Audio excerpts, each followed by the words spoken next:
Mirror, mirror in my hand, who is the stinkiest on the loo? What?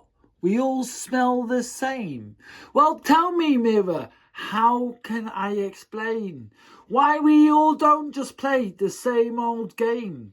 Let me say it kind of blunt. Why is there one or two cunts that have all the honey, while the peasants, they have fuck all?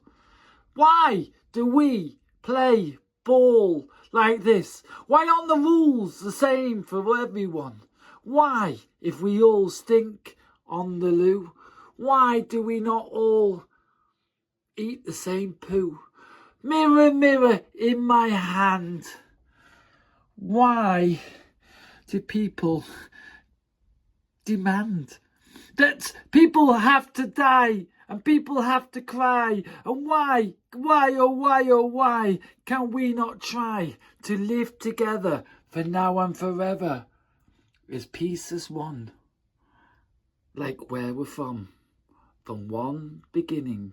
Was it the egg or the chicken? I don't know, but something's cooking in the kitchen.